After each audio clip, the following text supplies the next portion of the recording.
Tapi tawassul yang ikhtilaf di kalangan ulama, yang sebahagiannya boleh berkata syirik. Itu saya nak masuk dalam akidah ni. Tapi anda kena toleran sebab berdoa dengan nabi-nabi. Contohnya, ya Allah, atawajjahu ilaika bi nabiyyika Muhammadin nabiyir rahmah. Ini ada dalam hadis sahih riwayat Tahan siapa? Tirmizi. Iaitulah ya Allah, aku berhadap kepadamu melalui Nabi engkau, Nabi Muhammad. Kan tawassul, ikut Nabi. Boleh ke tak boleh? Ikhtilaf. Sebagian ulama kata tak boleh. Siapa buat kafir. Sebab Nabi manusia, mana boleh doa melalui manusia. Ada sebagian kata boleh, sebab adalah hadis, dan kemudian ada sebagian macam-macam takwil, macam-macam debat. Kesimpulan, kalau ada benda tu, dia benda furuk. Maka anda akan jumpa orang yang bertawassul dengan Nabi Muhammad SAW, anda akan jumpa orang yang menolak.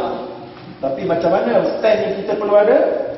Kita toleran, kita faham. Kemudian lepas tu anda nak pegang salah satu, pulang pada atas. Bagaimana pula dengan orang yang soleh yang telah meninggal dunia? Wali-wali kutub, Junaid Al-Baghdadi, Wali Songo. Boleh tak kita berdoa, wahai Wali Songo, ya Allah, aku melalui Wali Songo berdoa? Ini ada problem. Ini dudes, senarai dudes yang jangan dibuat. Dan ia adalah bukan buruk, ia adalah usul. Yang sepakat, kita tidak boleh berdoa selain daripada Allah Subhanahu Wa Taala.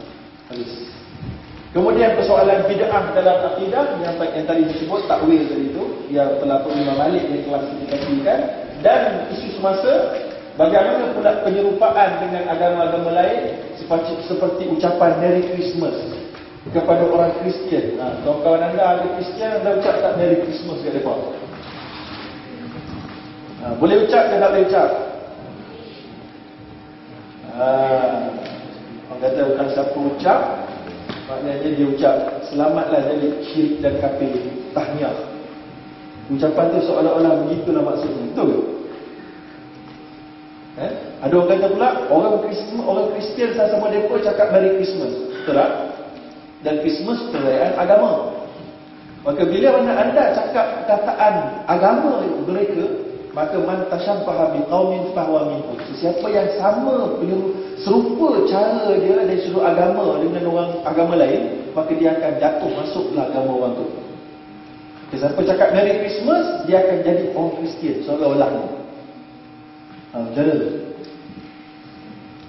Jadi kesimpulan dia sekarang ni, siapa cakap Merry Christmas ni masuk ke tak dalam kafir ni, ataupun jatuh dosa besar ke lagu mana? Isu usul ke buruk? Usul ke buruk? Ikhtilaf. Anda sendiri pun ikhtilaf sekarang ni. Jawapan dia, macam saya kata tadi, dia tak dalil daripada Quran yang melarang. Anda janganlah jadi kepala dulu, macam tahu semua ayat Quran. Kalau anda tengok ulama yang mengatakan tak boleh, dia bawa belaka ayat-ayat Quran ada.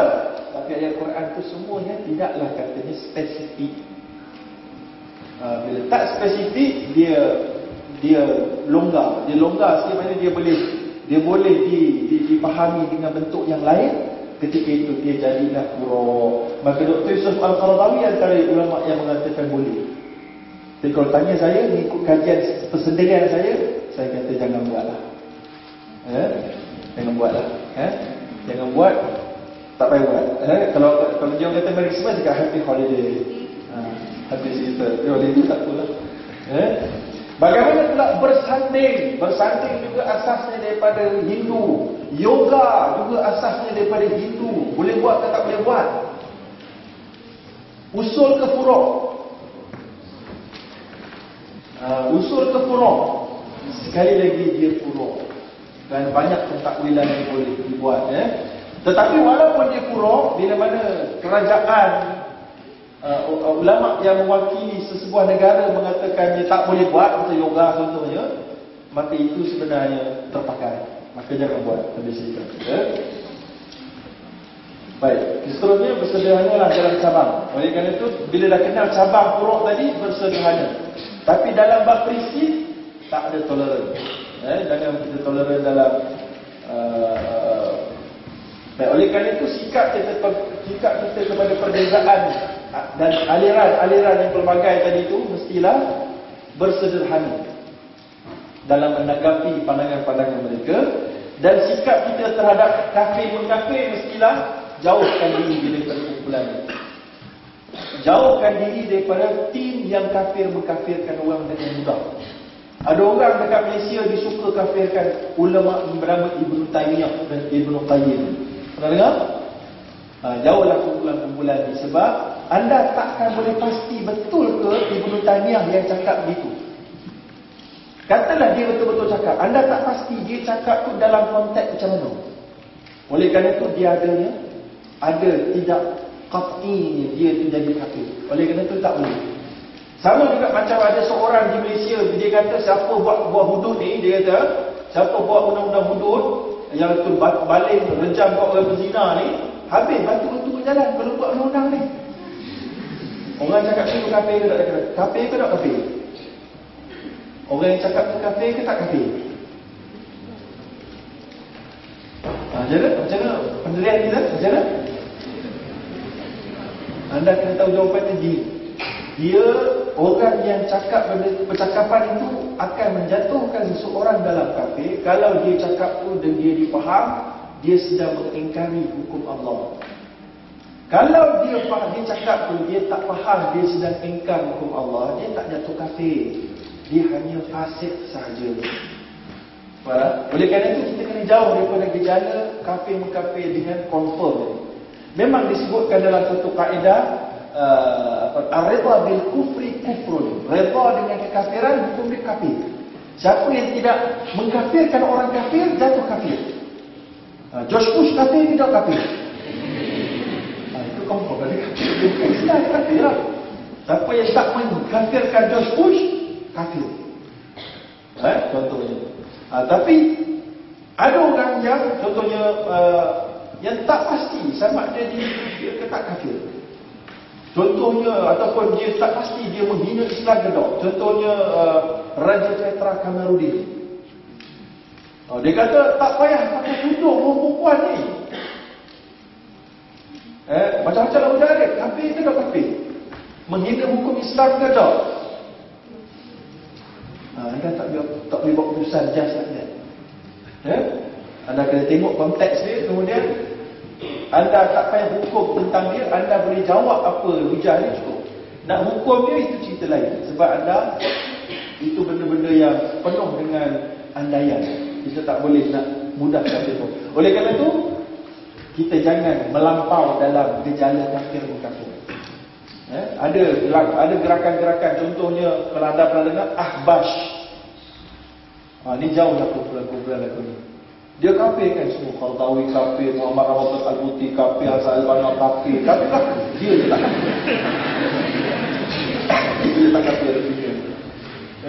Ini gerakan-gerakan yang ekstrim. Jauhkanlah diri daripada kumpulan-kumpulan yang ataupun daripada tindakan kafir dengan kafirkan orang yang mudah. Yang keseluruhnya ada juga bersederhana lah dalam cabang kafir-mengkafir kerana politik. Kerana politik pun sama juga, anda jangan mudah-mudah mengkafirkan orang. Dan aliran kefahaman macam tadi, salaf dan khalaf. Dan seterusnya Syiah. Syiah kafir ke tak kafir? Syiah, mana Syiah? Syiah kafir ke tak kafir? Kan? Sesat ke tak sesat? Sesat ke tak sesat? Maka kalau anda tak pernah reti, kalau Jakim ada buat keputusan kalau anda Jakim kata sesat. Tetapi kalau Al-Qaradawi, dia kata dia ni banyak buat benda-benda bid'ah kali, dia tak kafir. Maka macam mana pendirian anda? Maka saya tak sempat nak hurai dalam ni. Cuma saya nak beritahu anda kena ada pendirian dalam bab ni. So kalau anda nak kafirkan mereka, nak sesatkan mereka, mesti anda ada hujah nas yang tepat. Apa yang mereka kata yang boleh menyebabkan gerakan ini adalah kafir dan sesat.